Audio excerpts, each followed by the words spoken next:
Since my first year at Hogwarts, I've always wanted to play Quidditch. It's all I knew growing up, as my parents often told me all about how they met playing for Ravenclaw's Quidditch team at their time at Hogwarts. Before I got my magic, my father would always set up woven hoops to get me to practice playing without magic.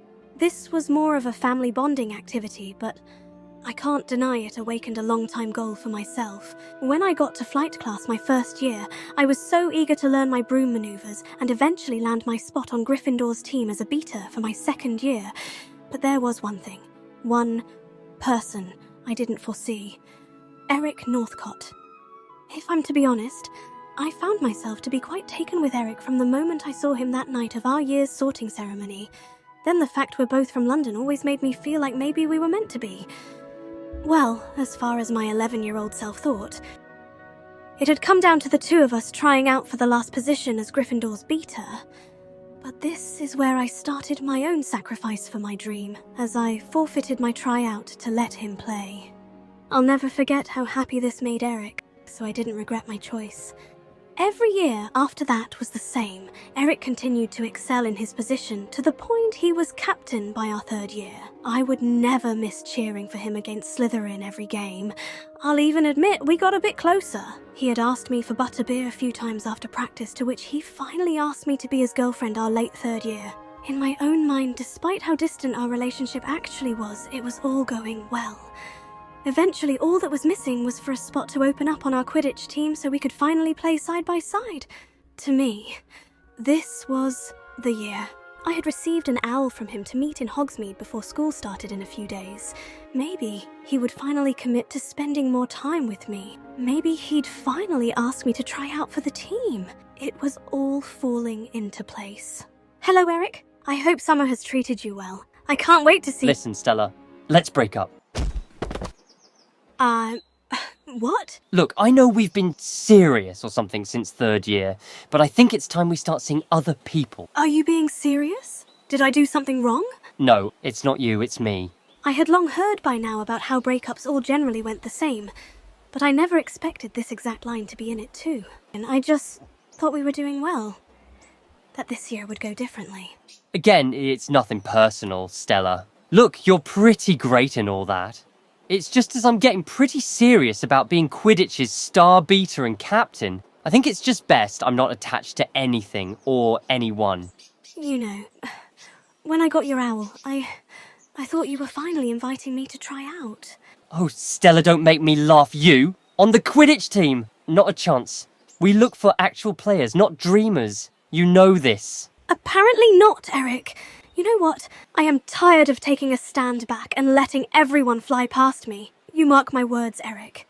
I'm finally going to start doing what I've always wanted to do. And what's that? To play with us? Stella, the team's all made. Tryouts happened over the summer and Kagawa won't be around to listen for any second chances, as I hear. But whatever. Do as you wish. See you in the stands, Stella. He's just so— Oh, what did I even see in him? Was he always this much of a prick? Maybe he just let all the winds get to his head.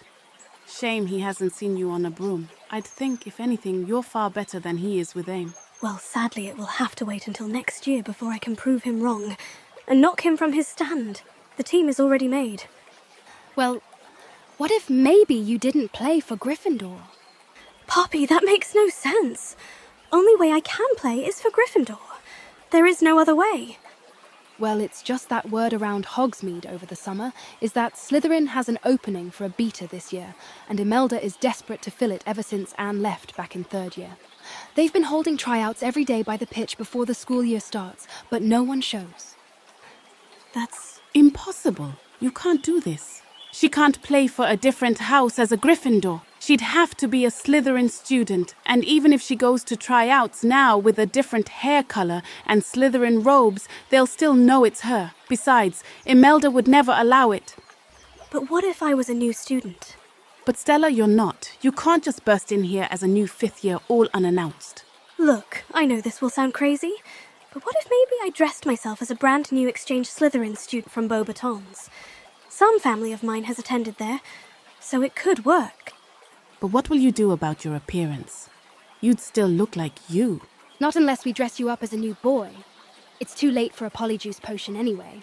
We would have to do this a different way. This is ridiculous. Stella, this won't work. I knew Natty was right.